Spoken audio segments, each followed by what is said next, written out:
Hello बच्चों। तो आज हम डिस्कस करने वाले हैं इस वीडियो में ऑब्जेक्ट ओरिएंटेड प्रोग्रामिंग सिस्टम यानी कि ऊप्स। तो इसमें हम ये तो डिस्कस करेंगे ही कि ऊप्स क्या होता है, कैसे काम करता है, किस प्रोग्रामिंग लैंग्वेज में ये इस्तेमाल होता है।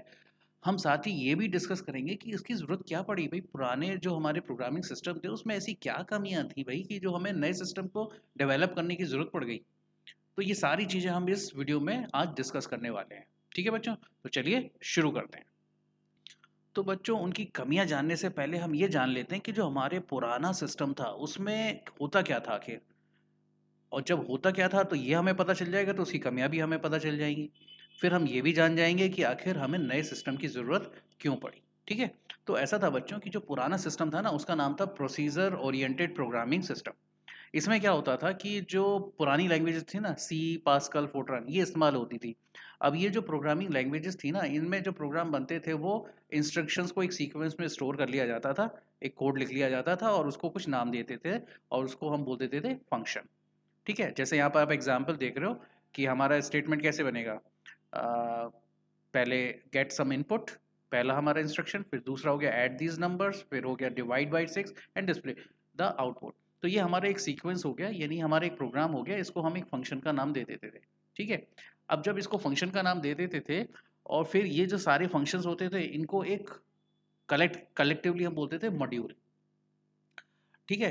तो जब ये मॉड्यूल बन जाते थे तो कुछ इस तरीके का लुक आ जाता था, यानी हमारा जो मेन प्रोग्राम था ना वो फंक्शंस में डिवाइडेड हो जाता था। तो जैसे मेन प्रोग्राम है वो function one, function two, function three में डिवाइडेड है। और फंक्शन वन जो है और फंक्शन टू जो है ये दोनों मिलके फंक्शन फोर को बना रहे हैं। फंक्शन फोर को फिर फर्दर डिवाइड कर दिया जाता है फंक्शन सिक्स में और फंक्शन सेवन में। तो इस तरीके से ये आपस में इनकी इंटरलिंकिंग रहती थी। तो चीज़ें हो जाती थी बड़ी कॉम्प्लेक्स। ठीक है। तो ये बड़ी समस्या थी।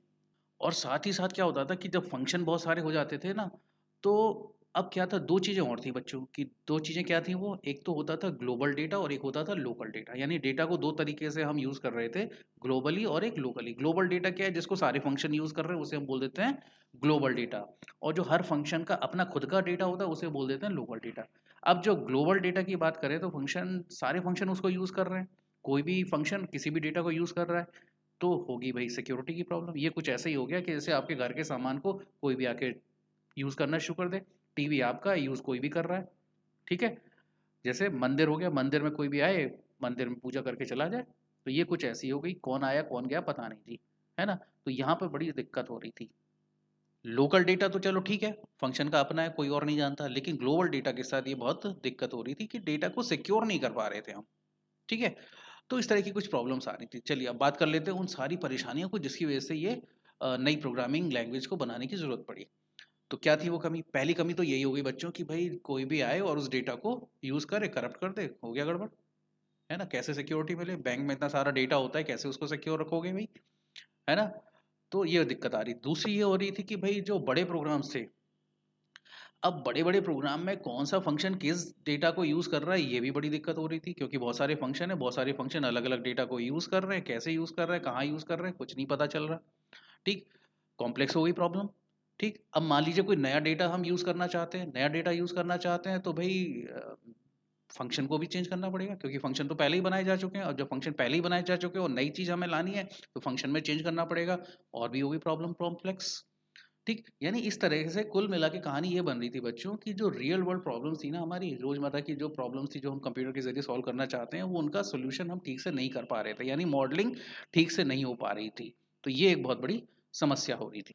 तो भैया ये सारी परेशानियों से निपटने के लिए एक सोचा गया कि कुछ नई चीज़ बनानी चाहिए। और नई चीज़ जो बनानी चाहिए वो कुछ ऐसी होनी चाहिए कि भाई डेटा और ऑब्जेक्ट जो है वो उनको कोई छेड़छाड़ ना कर पाए। है ना। तो नई टेक्नोलॉजी का इजाद हुआ और उसका नाम रखा गया ऑब्जेक्ट ओरिएंटेड प्रोग्रामिंग, यानी ऑब्जेक्ट के इर्द गिर्द होने वाली प्रोग्रामिंग। यानी इसमें मेन चीज हो गई, सब कुछ ऑब्जेक्ट हो गया। यानी अब ऑब्जेक्ट क्या होता है जी? ऑब्जेक्ट जब डेटा और फंक्शन को, यानी डेटा और उसके यूज करने वाले कोड को हम एक साथ कंबाइन कर देते हैं, यानी सिंगल यूनिट में रख देते हैं, उसे हम कह देते हैं ऑब्जेक्ट।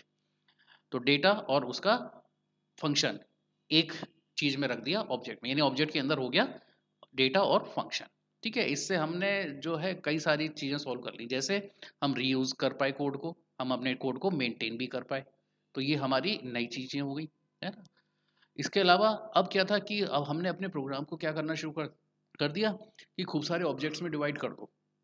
ठीक है, और हर ऑब्जेक्ट का अपना कोड होगा, अपना डेटा होगा और अपना फंक्शन होगा, और हर ऑब्जेक्ट का डेटा उसका फंक्शन ही यूज कर सकता है और कोई यूज ही नहीं कर सकता। हो गई भाई सिक्योरिटी की प्रॉब्लम सॉल्व। जब कोई और यूज ही नहीं कर सकता तो कोई थर्ड पर्सन आके कैसे हमारे डेटा को यूज कर लेगा, कैसे उसको रीड कर लेगा? यानी कि जो डेटा को ना यूज, जब यूज ही नहीं कर पाएगा, दूसरे ऑब्जेक्ट के डेटा को जब रीड ही नहीं कर पाएगा, तो उसको छेड़छाड़ कैसे कर पाएगा? ना उसमें कुछ चेंज कर पाएगा ना कुछ कर पाएगा। ठीक है, तो ऑब्जेक्ट को से ये हमारी प्रॉब्लम सॉल्व हो गई। और साथ ही साथ ये जो ऑब्जेक्ट थे ना इस तरीके से तैयार किए गए कि ये आपस में कम्युनिकेट भी कर पाए। यानी कि अगर किसी दूसरे ऑब्जेक्ट के डेटा को हम रीड करना चाहते हैं तो सिक्योरिटी पैरामीटर लगा दो भैया, कि भाई उस ऑब्जेक्ट के डेटा को यूज़ करना चाहते हैं, भाई पूछ के भैया हम आपका डेटा यूज़ कर लें, हम आपका टीवी यूज़ कर लें। अगर वो कहता है भैया यूज़ कर लो, तो भैया टीवी यूज़ कर लो, नहीं तो भैया बाय बाय।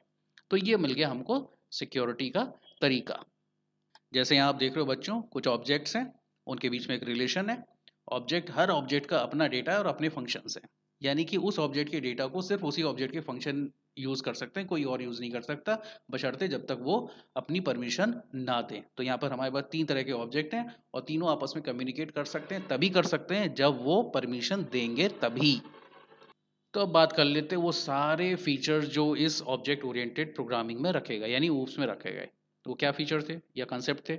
वो थे object, class, data abstraction, data encapsulation, inheritance, polymorphism, dynamic binding और मैसेज पासिंग। तो ये सारे कंसेप्ट जो हैं इस अकेले ऊप्स में रखे गए। ठीक है, तो एक एक करके बात कर लेते हैं। पहले बात कर लेते हैं ऑब्जेक्ट की। ऑब्जेक्ट क्या होता है बच्चों? ऑब्जेक्ट अभी हमने डिस्कस किया है, जब डेटा और उसके फंक्शन को एक ही पैकेट में हम रख देते हैं तो उसे हम कह देते हैं ऑब्जेक्ट। जैसे यहाँ पर आप दो सिलेंडर देख रहे हो, दोनों के अपने अपने डेटा है, दोनों के अपने अपने फंक्शन है, उस डेटा को केवल उसी के फंक्शन यूज कर सकते हैं। दूसरा सिलेंडर यानी दूसरा ऑब्जेक्ट उसके डेटा को यूज नहीं कर सकता जब तक कि वो इजाजत ना दे। तो इसको हम कह देते हैं डेटा। ठीक है, तो अब ये इसको कहते हैं ऑब्जेक्ट। अब इसका मतलब ये है बच्चों कि जो ऑब्जेक्ट होता है ना, अब ये जो ऑब्जेक्ट क्या है, ऑब्जेक्ट कहाँ से आएगा? ऑब्जेक्ट जो हमारे चारों तरफ चीजें हैं ना वही है ऑब्जेक्ट, कुछ और नहीं है। ये कोई पर्सन भी हो सकता है, कोई प्लेस भी हो सकता है, कोई आइटम भी हो सकता है ना? जैसे कार है, कार को हम एक ऑब्जेक्ट मानते हैं, तो कार का अपना कुछ डेटा है। ठीक है, कार का अपना डेटा है और कार के अपने कुछ फंक्शन है। कार के फंक्शन क्या है? कार को स्टार्ट कर सकते हो, मूव कर सकते हो, कार को एक जगह से दूसरी जगह ले जा सकते हो। कार का डेटा क्या है? कार के अंदर के जो कंपोनेंट्स हैं, उसकी स्टीयरिंग है, उसके व्हील्स हैं, तो ये सब उसके ऑब्जेक्ट, उसके डेटा हो गए। ठीक है, अब कार का जो व्हील है कोई और कैसे यूज कर सकता है, कोई और ड्राइवर उसको कैसे चला सकता है जब तक कि उसका जो ड्राइवर है उसको परमिशन ना दे। ठीक, तो एक एग्जाम्पल से और समझ लेते हैं इसको, कि जैसे मान लीजिए दो ऑब्जेक्ट है हमारे पास, एक कस्टमर ऑब्जेक्ट है और एक है अकाउंट ऑब्जेक्ट। ठीक है, अब जब कस्टमर ऑब्जेक्ट है तो उसका अपना कुछ डेटा है, उसका अपना नाम है, कुछ मोबाइल नंबर है। ठीक है, उसके कुछ अपने फंक्शंस हैं कि वो क्या कर सकता है। ठीक है, उसको क्या क्या चीज़ें पसंद है, उसको कौन कौन से प्रोडक्ट पसंद है। और दूसरा है अकाउंट, अकाउंट के अपना डेटा है, अपने फंक्शंस हैं। ठीक है, ये सब चीज़ें हो गई। तो अब कस्टमर और अकाउंट ये दो ऑब्जेक्ट हो गए, ये दोनों आपस में कम्युनिकेट कर सकते हैं, और जब ये दोनों आपस में कम्युनिकेट करेंगे तो ये अपने डेटा को शेयर भी कर सकते हैं।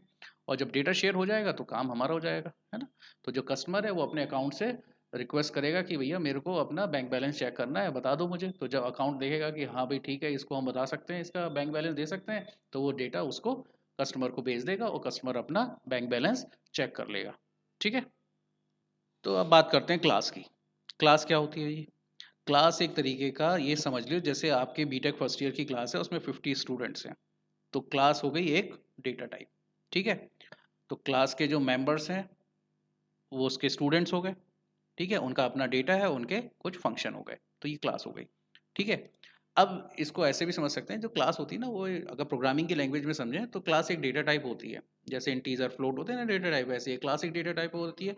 और जो इंटीजर फ्लोट होते हैं उनके खूब सारे डेटा होते हैं, डेटा मेंबर होते हैं। जैसे ABCD हमने इंटीजर के ऑब्जेक्ट्स ले लिए। तो अब ये जो क्लास हो गई ये हो गई डेटा टाइप, और उसके कई सारे ऑब्जेक्ट हो सकते हैं, खूब सारे ऑब्जेक्ट, आप जितने चाहो उतने ऑब्जेक्ट क्रिएट कर सकते हो। जैसे इंटीजर के ABCD वेरिएबल खूब सारे हो सकते हैं, ऐसी क्लास जो हमारी है उसके भी खूब सारे ऑब्जेक्ट्स हो सकते हैं, कितने भी चाहो आप उतने वेरिएबल या ऑब्जेक्ट क्रिएट कर सकते हो जैसी आपकी ज़रूरत हो। ठीक है, तो जैसे मान लीजिए हमने एक क्लास ली स्टूडेंट, तो स्टूडेंट हमारी एक क्लास है। अब उसमें मान लीजिए बहुत सारे स्टूडेंट हैं, अब बहुत सारे स्टूडेंट के कुछ भी नाम हो सकते हैं, उनके हमने ऑब्जेक्ट रख दिए स्टूडेंट, और उसके बहुत सारे ऑब्जेक्ट, राम श्याम सीता गीता, है ना, बहुत सारे हमने स्टूडेंट ले लिए। तो ये हो गई हमारी क्लास। तो क्लास और फिर उसके ऑब्जेक्ट हमेशा एक साथ लिखे जा सकते हैं, कितने भी क्रिएट किए जा सकते हैं। तो अब अगला टॉपिक लेते हैं बच्चों, और वो है एनकैप्सुलेशन। तो ये जो है ना फर्स्ट पिलर माना जाता है ऊप्स का, पहला स्ट्रॉन्ग पिलर। एनकैप्सुलेशन का मतलब ये होता है कि चारों तरफ से घेर लेना, है ना। अब घेर कैसे लेना, घेर लेने का मतलब हमला नहीं करना है। इसका मतलब ये है जैसे आप अपने घर के अंदर हो तो आप एनकैप्सुलेट हो, यानी आपके वो जब तक आप अपने घर के अंदर हो आप सुरक्षित हो। तो ऐसी डेटा जो होता है वो एनकैप्सुलेटेड होता है, सुरक्षित किया जाता है इस मेथड के जरिए, है ना। तो जो क्लास करती है वो डेटा को एनकैप्सुलेट करके रखती है, कोई और उसके साथ छिड़खानी नहीं कर सकता। जैसे यहाँ पर आप देख रहे हो कैप्सूल है, कैप्सूल की कवरिंग है, कवरिंग के अंदर वो पाउडर होता है जो हमारा इलाज करता है, जिसको जो हमारी बॉडी के अंदर जाता है तो हम सही हो जाते हैं। तो इसके अंदर जो डेटा है, ठीक है, वो क्या है,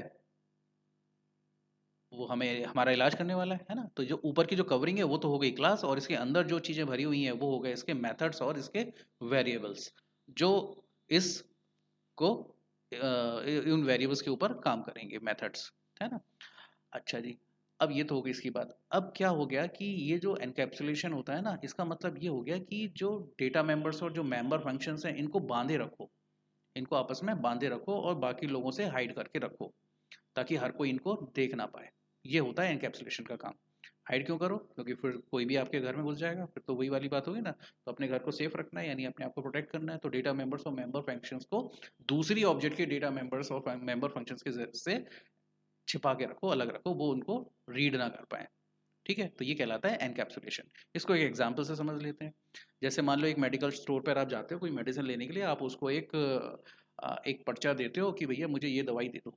ठीक है, तो वो क्या करेगा कि भाई ये वो उन मेडिसिन को उस शॉप के अंदर से निकाल के लाएगा, आपको थोड़ी जाने देगा, वो खुद निकाल के लाएगा कि ये दवाइयाँ हैं, तो उनमें से जो आपके मतलब की दवाई है वो लाके आपके सामने रख देगा। ठीक है, तो यानी कि आप सेफ हो, आप गलत दवाई को नहीं छू सकते। तो उसने क्या किया, आपके सामने सिर्फ वही दवाइयाँ दी जो आपके मतलब की हैं, बाकी दवाइयों को उसने हाइड कर दिया, छिपा दिया, उनसे आपका कोई मतलब नहीं है। ठीक है, इसका मतलब ये हो गया कि जो मेडिसिन हैं वो तो हमारे हो गए मेंबर वेरिएबल्स, यानी डेटा हो गया जो हमें चाहिए। केमिस्ट क्या हो गया, वो मेंबर मेथड हो गया जो हमें उन्हीं मेडिसिन को देगा जो हमारे मतलब की हैं। और हम क्या हो गए, हम एक एक्सटर्नल एप्लीकेशन है जो उस शॉप की दवाइयों को एक्सेस करना चाहते हैं, लेकिन केमिस्ट यानी कि मेंबर फंक्शन ने हमें सारी दवाइयाँ नहीं लेने दी, हमें सिर्फ वही दवाइयाँ दी जो हमारे मतलब की हैं, यानी कि उसने डेटा सिक्योर कर दिया, बाकी दवाइयाँ सिक्योर कर दी, डेटा को सिक्योर कर दिया, है ना। इसका मतलब ये हो गया कि जैसे इस डायग्राम से समझें कि जो आउटसाइड कोड है वो तो हम हो गए, है ना, जो दवाई लेने गया है। अब ये जो शॉप है मेडिकल शॉप, ये हो गई एक क्लास, इसके अंदर बहुत सारी दवाइयाँ हैं। तो जो मेंबर फंक्शन है यानी कि जो केमिस्ट है सिर्फ वही मेडिसिन देगा, यानी वही डेटा देगा जो हमारे लिए एप्लीकेबल है, और जो हमारे लिए एप्लीकेबल नहीं है वो हमारे सामने नहीं आने देगा। तो अगर जो पब्लिक वेरिएबल है तो वो तो हम कोई भी देख सकता है, लेकिन जो प्राइवेट कर देते हैं तो यानी कि सिर्फ वही देखा जा सकता है जो खास लोगों के लिए अलाउड होता है, यानी कि उस पर्चे में जो लिखा है वही में हमें देखने को मिलेगा, वही मेडिसिन हमें मिलेगी, है ना। इसका मतलब ये हो गया बच्चों कि जो एनकैप्सुलेशन है वो एक ऐसी टेक्निक हो गई जिससे डेटा को हाइड किया जाता है, यानी कि दूसरी दुनिया के लोगों को वो डेटा नहीं मिल सकता। ठीक है, यानी कि जो फंक्शंस और डेटा होते हैं उनको रैपिंग कर लेते हैं चारों तरफ से, चारों तरफ से रैपिंग कर दी, तो सिर्फ उसके अंदर जो चीज़ है वो वही एक्सेस कर सकता है जो उसको जिसके लिए परमिशन है ना, जिस इंफॉर्मेशन के लिए परमिशन मिली होगी। तो एनकैप्सुलेशन जो है ना, ये जो है ये हमें एक्सेस करने से, यानी कि हमारी एक्सेसिबिलिटी को एक लिमिट में बांध देता है कि कितना हम एक्सेस कर सकते हैं डेटा। तो डेटा को हाइड करना ही एनकैप्सुलेशन कहलाता है, और जो हमने काम की चीज़ें छिपा दी गई वो तो हो गया हमारा एनकैप्सुलेशन, और जो चीज़ें हमारे सामने ला दी गई यानी हमारी मेडिसिन, वो हो गया एब्स्ट्रैक्शन। एब्स्ट्रैक्ट मतलब काम की चीज़ निकाल लो, छांट लो, तो वो तो हो गई एब्स्ट्रैक्शन, और जो चीज़ें हाइड कर दी गई वो हो गया एनकैप्सुलेशन। अब बात करते हैं एब्स्ट्रैक्शन की। अभी हमने समझा एब्स्ट्रैक्शन का मतलब जो हमारे काम की चीज़ है बस वही चीज़ सामने रख दो बिना उसके इम्प्लीमेंटेशन की जानकारी के। इम्प्लीमेंटेशन की जानकारी का क्या मतलब है, एग्जाम्पल से समझते हैं। तो जैसे मान लीजिए आपने कीबोर्ड पे कोई की प्रेस किया, आपने प्रेस किया डी, तो जैसे ही आपने डी प्रेस किया स्क्रीन पर डी दिख गया। अब वो क्या प्रोसीजर हुआ, क्या क्या प्रोसेस हुए अंदर ही अंदर जिसकी वजह से डी सामने आया, वो उससे हमें कोई मतलब नहीं। तो एब्स्ट्रैक्शन हमें सिर्फ हमारे मतलब की चीज़ सामने ला के रख देता है और बाकी चीज़ों को हाइड करके रख देता है, इसी को हम कह देते हैं एब्स्ट्रैक्शन। ठीक है, एक और एग्जांपल समझते हैं, जैसे टीवी का रिमोट है, आपने क्या किया, वॉल्यूम आपको इंक्रीज करना है तो आपने वॉल्यूम इंक्रीज वाली की प्रेस की, वॉल्यूम इंक्रीज हो गया, कैसे हुआ क्या हुआ आपको कोई मतलब नहीं, एब्स्ट्रैक्शन कहते हैं। इनहेरिटेंस का क्या मतलब है? इनहेरिटेंस का मतलब ये होता है बच्चों कि जैसे इसको हम रियल वर्ल्ड से अगर कंपेयर कर रहे हैं तो ग्रैंडफादर की जो प्रॉपर्टीज होती हैं वो फादर में आएंगी, फादर की जो प्रॉपर्टीज होंगी वो चाइल्ड में आएंगी। कैसी प्रॉपर्टीज? ग्रैंडफादर टॉल थे तो फादर भी टॉल है, फादर टॉल है तो चाइल्ड भी टॉल है। इस तरह की प्रॉपर्टी, ग्रैंडफादर की आईज ब्लू थी, फादर की भी आईज ब्लू है, चाइल्ड की भी आईज ब्लू है, तो दैट इज कॉल्ड इनहेरिटेंस। तो जब एक जनरेशन से दूसरे जनरेशन में चीज़ें ट्रांसफर होती चली जाती हैं तो इसको हम बोलते हैं इनहेरिटेंस, है ना। तो जो स्टार्टिंग वाली हमारी जैसे ग्रैंडफादर है तो वो होगा हमारे class A, class B, class C, ये हो गए। तो क्लास ए जो है जिसकी प्रॉपर्टीज आगे जाने वाली हैं उसको तो हम बोलते हैं बेस क्लास, और फादर ने क्योंकि इनहेरिट करी है तो वो हो गए डिराइव्ड क्लास। तो ग्रैंडफादर हो गए बेस क्लास और फादर हो गए डिराइव्ड क्लास। ऐसी फादर और चाइल्ड में फादर हो गए बेस क्लास और चाइल्ड हो गया डिराइव्ड क्लास। ठीक है, अब जैसे एक और एग्जाम्पल ले लें, जैसे व्हीकल है, तो व्हीकल में कार और ट्रक भी आते हैं और कार में इलेक्ट्रिक और पेट्रोल भी आते हैं। ठीक है, तो यानी कि इलेक्ट्रिक और पेट्रोल कार किस कैटेगरी में आ गए? कार की कैटेगरी में, यानी कि वो कार की प्रॉपर्टीज को इनहेरिट करेंगे, जो कार की प्रॉपर्टीज होती हैं वही इनकी प्रॉपर्टीज होंगी। ऐसी कार और ट्रक क्योंकि व्हीकल है तो व्हीकल की जो भी प्रॉपर्टीज होती हैं, मूव करना, सामान ले जाना, पैसेंजर्स को ले जाना, वो व्हीकल की प्रॉपर्टीज इसमें आएंगी, है ना। तो इस तरह से बच्चों ये जो इनहेरिटेंस होता है ये एक बहुत ही इंपॉर्टेंट और बहुत ही पावरफुल फीचर हो जाता है ऊप्स का। ठीक। तो अब बात करते हैं कि इससे फ़ायदा क्या है, क्या बेनिफिट है इनहेरिटेंस से। इनहेरिटेंस का फ़ायदा ये हो गया बच्चों कि हम रीयूज़ कर सकते हैं कोड को, कि जो कोड ऑलरेडी बना हुआ है क्योंकि वो इनहेरिट करेगा पुरानी प्रॉपर्टीज़ को, तो कोड को रीयूज़ कर सकते हैं। हमें बार बार कोड लिखने की ज़रूरत नहीं है, जिससे हमारा टाइम सेव हो जाता है, एरर्स रिड्यूस हो जाती हैं और क्वालिटी और प्रोडक्टिविटी भी इंक्रीज हो जाती है। अब ये जो इनहेरिटेंस होता है इसकी कई टाइप्स होती हैं, single inheritance, hierarchical inheritance, multiple inheritance, multi level inheritance. इनको हम आगे जब अलग से इनहेरिटेंस को डिटेल में समझेंगे तब डिस्कस कर लेंगे। अब अगला फीचर है बच्चों पॉलीमॉर्फिज्म। पॉलीमॉर्फिज्म एक ग्रीक वर्ड होता है, ठीक है। तो इसमें दो वर्ड जुड़े हुए हैं, पॉली और मॉर्फिज्म। पॉली का मतलब मैनी, तो जब मैनी, और मॉर्फिज्म का मतलब फॉर्म, तो जब मैनी फॉर्म्स होती हैं किसी चीज़ की तो उसे हम बोल देते हैं पॉलीमॉर्फिज्म, यानी चीज़ एक काम अनेक, तो उसको हम बोल देते हैं पॉलीमॉर्फिज्म। जैसे प्लस ऑपरेटर है, तो प्लस ऑपरेटर 3+2 को ऐड करके 5 भी दे सकता है, और साथ ही साथ ये दो स्ट्रिंग के साथ अगर यूज़ कर लिया जाए तो ये उन दोनों को कंकैटिनेट करके एक स्ट्रिंग बना देता है। जैसे MNO और PQR, इनको कंकैटिनेट करके MNO PQR एक सिंगल स्ट्रिंग बन गई हमारी। तो चीज़ एक ही है लेकिन काम अलग अलग तरीके से कर रहा है, तो ये हो गया पॉलीमॉर्फिज्म। तो ये एक बहुत बढ़िया फीचर है इस ऊप्स का, कि चीज़ एक होती है लेकिन कई तरीके से इस्तेमाल हो जाती है, और इसी चीज़ को हम कह देते हैं ऑपरेटर ओवरलोडिंग। जब ऑपरेटर कई तरीके से यूज हो जाता है तो उसे ऑपरेटर ओवरलोडिंग कह देते हैं। ऐसे जो फंक्शन होते हैं वो भी कई तरीके से यूज हो जाते हैं, ठीक है। तो जैसे सम हमारा कोई फंक्शन है मान लीजिए, तो सम फंक्शन जो है वो दो ऑपरेंड्स पर भी काम कर सकता है, तीन ऑपरेंड्स पर भी काम कर सकता है। तो जब वो दो ऑपरेंड और तीन ऑपरेंड पर अलग अलग तरीके से काम कर रहा है तो ये हो गया कि भाई चीज़ एक है लेकिन अलग अलग तरीके से यूज़ हो रही है, तो इसी को हम कह देते हैं पॉलीमॉर्फिज्म। ऐसी प्रिंट फंक्शन है, हमारा प्रिंट फंक्शन अलग अलग शेप्स को प्रिंट कर सकता है। सर्किल को भी, सर्किल की जरूरत प्रिंट कराने की हो तो सर्किल को प्रिंट करा लो, रेक्टेंगल को प्रिंट करा लो, स्टार को प्रिंट करा लो, किसी को प्रिंट करा, तो चीज़ एक ही है, काम अनेक हो रहे हैं, पॉलीमॉर्फिज्म हो गया। अब बात कर लेते हैं बच्चों नेक्स्ट फीचर की, और वो है डायनामिक बाइंडिंग। डायनामिक बाइंडिंग क्या होता है बच्चों? एक लिंक होती है। बाइंडिंग क्या करती है? लिंक होती है। जैसे हमारा एक कोई प्रोसीजर हमने बनाया, कोई फंक्शन बनाया, तो दो चीज़ होती है, एक होती है फंक्शन कॉल और एक होती है फंक्शन डेफिनेशन। तो फंक्शन कॉल और फंक्शन डेफिनेशन को आपस में लिंक करना कहलाता है बाइंडिंग। और जब ये रन टाइम पे होती है तो इसको बोल देते हैं डायनामिक बाइंडिंग।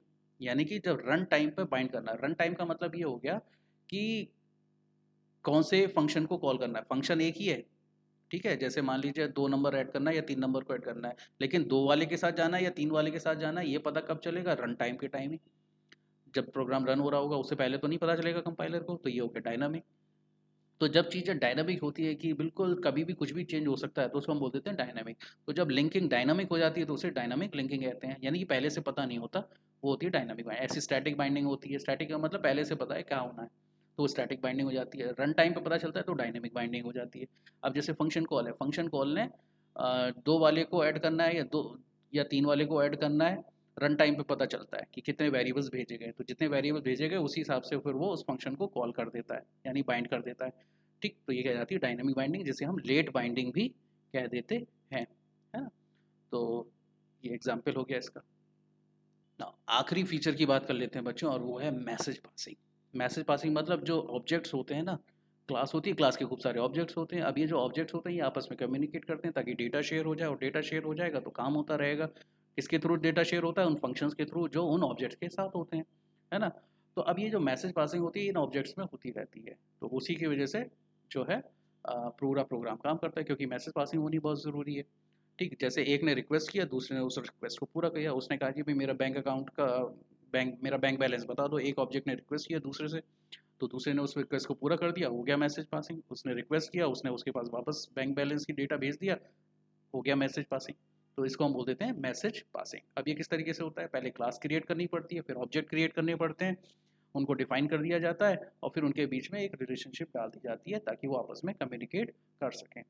ठीक है, तो इस तरीके से जो हमारे ऑब्जेक्ट मॉडलिंग होती है वो तैयार की जाती है, यानी कि रियल वर्ल्ड में हम अपनी चीज़ों को कम्युनिकेट करा सकते हैं और रिजल्ट देख सकते हैं। ठीक है, अब जैसे एग्जांपल ले लें, हमारे पास दो क्लास हैं, एक प्रोडक्ट क्लास है, एक ऑर्डर क्लास है। प्रोडक्ट क्लास के अपने ऑब्जेक्ट्स हैं, ऑर्डर क्लास के अपने ऑब्जेक्ट हैं। प्रोडक्ट क्लास में प्रोडक्ट्स हैं, ऑर्डर क्लास में ऑब्जेक्ट, ऑर्डर प्रिंट होके आ जाता है, ऑर्डर प्लेस हो जाता है और फिर सामान डिलीवर होना होता है। तो प्रोडक्ट क्लास में क्या है, आपने ऑब्जेक्ट सेलेक्ट कर लिए, सारे ऑब्जेक्ट जो है ऑर्डर क्लास के पास पहुंचेंगे और उनकी बिलिंग बन जाएगी, बिल बन के आ जाएगा और फिर फर्दर प्रोसेसिंग हो जाएगी। तो ऑर्डर क्लास और ऑब्जेक्ट क्लास इस तरीके से कम्युनिकेट करके काम करेंगे। ठीक, अब जैसे इस डायग्राम में आप देख रहे हो बच्चों, तीन तरह के ऑब्जेक्ट हैं हमारे पास, एक स्टूडेंट ऑब्जेक्ट है, एक फैकल्टी ऑब्जेक्ट है और एक है मैनेजमेंट ऑब्जेक्ट। ये तीनों आपस में कम्युनिकेट करते हैं और डेटा शेयरिंग होती रहती है ताकि स्टूडेंट की बातें मैनेजमेंट को पहुंचती रहें, मैनेजमेंट की बातें फैकल्टी को पहुंचती रहें, फैकल्टी की बातें स्टूडेंट की तक पहुंचती रहें। ये आपस में कम्युनिकेट करते रहते हैं कंप्यूटर प्रोग्रामिंग के थ्रू। ठीक है, नाउ फाइनली अब बात कर लेते हैं बच्चों बेनिफिट्स की, कि भाई इतना जो हम ये जो नया प्रोग्रामिंग टेक्निक सीखी है इसके बेनिफिट्स क्या है। तो सबसे बढ़िया बात तो ये होगी कि हम नए तरह के डेटा टाइप बना सकते हैं और जितने चाहें उतने डेटा टाइप बना सकते हैं, जितनी की जितनी भी क्लास बनाना चाहें। तो क्लास के ज़रिए हम नए डेटा टाइप बना सकते हैं और उन क्लासेस के कितने भी ऑब्जेक्ट क्रिएट कर सकते हैं। ठीक है, अब इसमें हम डेटा को रीयूज़ भी कर सकते हैं। रीयूज़ क्या करने का मतलब क्या है? इनहेरिटेंस की प्रॉपर्टी लग जाएगी तो वो डेटा रीयूज़ हो जाएगा। डेटा को हाइड कर सकते हैं, हाइड करने का मतलब एनकैप्सुलेशन लग जाएगा। ऑपरेटर्स और फंक्शंस को हम ओवरलोड कर सकते हैं। ठीक है, तो क्योंकि एक ऑपरेटर को कई तरह से यूज़ करा सकते हैं, फंक्शंस को भी कई तरीके से यूज़ करा सकते हैं, तो ये ओवरलोडिंग कहलाती है। फंक्शंस के साथ ये मल्टीटास्किंग कहलाती है। इसके अलावा ऑब्जेक्ट्स जो हैं उनको हम, जो हमारा ऑब्जेक्ट ओरिएंटेड सिस्टम है उसको हम अपग्रेड कर सकते हैं, स्मॉल सिस्टम से लार्ज सिस्टम। पहले छोटा सिस्टम बनाया था, अब बड़े सिस्टम में भी अपग्रेड कर लेते हैं आसानी से। इसके अलावा बच्चों पार्टीशन किया जा सकता है, सेम प्रोजेक्ट को टुकड़ों में तोड़ दिया सकता है। अगर जरूरत नहीं है ज़्यादा बड़े प्रोग्राम की तो उसको छोटा भी किया जा सकता है, छोटे प्रोग्राम को बड़ा भी किया जा सकता है। इसके अलावा बच्चों कम्युनिकेशन की जा सकती है, आसानी से ऑब्जेक्ट्स के बीच में कम्युनिकेशन डिज़ाइन किया जा सकता है। कई सारे ऑब्जेक्ट्स आपको क्रिएट करने पड़ते हैं, यानी नए फंक्शंस की ज़रूरत, फंक्शंस में कोई चेंज नहीं करना पड़ता। सॉफ्टवेयर की कॉम्प्लेक्सिटी कम हो जाती है जिसकी वजह से, क्योंकि जब हमने डेटा को क्रिएट कर लिया आसानी से तो फंक्शंस में कुछ चेंज करने की ज़रूरत नहीं पड़ती है। डेटा आसानी से मैनेज हो जाता है, कॉम्प्लेक्सिटी कम हो जाती है, मेंटेनेंस कॉस्ट कम हो जाती है, और जब मेंटेनेंस कॉस्ट कम हो गई तो चीज़ें सिंपल भी हो जाती है बच्चों। अब बात कर लेते हैं कि वो क्या एरियाज़ हैं, एप्लीकेशन है जहाँ पर ऊप्स का इस्तेमाल होता है। ठीक, तो रियल टाइम सिस्टम्स में होता है। रियल टाइम सिस्टम मतलब रियल टाइम में जानकारी देना, उसको हम बोल देते हैं रियल टाइम। जैसे कोई एयरक्राफ्ट उड़ रहा है, ज़रूरत नहीं है पायलट की, ऑटो पायलट मोड में भी चलते हैं, अपने आप वो डिसाइड कर लेता है कि लेफ़्ट जाना है, राइट जाना है, तो रियल टाइम में वो चल रहा है। ट्रेन की सिचुएशन कहाँ पर है, कौन से स्टेशन पर है, अपने आप आपके पास आती जा रही है। आप सॉफ्टवेयर के ज़रिए देखते जा रहे हो कि ट्रेन की सिचुएशन कहाँ है, अब वो कौन से स्टेशन पर है, आप देखते जा रहे हो ताकि आपको पता चल जाए कि आपको कितने बजे तक स्टेशन तक पहुँच जाना चाहिए। ठीक है, तो ये रियल टाइम सिस्टम हो गया। सिमुलेशन इन मॉडलिंग में इस्तेमाल होता है, पहले सिमुलेट कर लो फिर उसको मॉडल करके तैयार कर दो। ऑब्जेक्ट ओरिएंटेड डेटाबेस में इसका इस्तेमाल होता है। हाइपर टेक्स्ट, हाइपर मीडिया और एक्सपर्ट टेक्स्ट में भी इसका इस्तेमाल होता है। AI and expert system, AI मतलब आर्टिफिशियल इंटेलिजेंस, है ना, मशीन बनाइए उसमें इंटेलिजेंस डाल दीजिए, तो उसको बोल देते हैं आर्टिफिशियल इंटेलिजेंस। एक्सपर्ट सिस्टम, यही एक्सपर्ट सिस्टम हो जाते हैं। न्यूरल नेटवर्क यानी ब्रेन की जो कॉम्प्लेक्सिटी है उसको मशीन में डालना, वो न्यूरल नेटवर्क हो जाता है। पैरेलल प्रोग्रामिंग, एक साथ कई सारे प्रोग्राम्स जब आप चलाते हो एक ही अलग अलग मशीन पर तो पैरेलल प्रोग्रामिंग हो जाती है। तो कई सारे प्रोग्राम जब एक साथ चलना शुरू कर देते हैं तो उसको पैरेलल प्रोग्रामिंग कहते हैं। डिसीजन सपोर्ट, डिसीजन दे सकें, ऑफिस ऑटोमेशन में इसका बहुत इस्तेमाल होता है। ठीक है, इसके अलावा इसका कैड में, कैम में और सीआईएम में भी बहुत ज़्यादा इस्तेमाल होता है। और इतना ही नहीं है, इसकी जो ऊप्स के जो एप्लीकेशंस हैं, एरियाज ऑफ एप्लीकेशन है, वो भी बहुत आज इतना ही नहीं है, और भी ज़्यादा इंक्रीज़ होने की चांसेस हैं और इंक्रीज़ हो भी रहे हैं। ठीक। और चलिए इसके इस वीडियो में बच्चों इतना ही। आई होप आपको अच्छे से समझ में आ गया होगा। अगले वीडियो में मिलेंगे हम एक नए टॉपिक के साथ।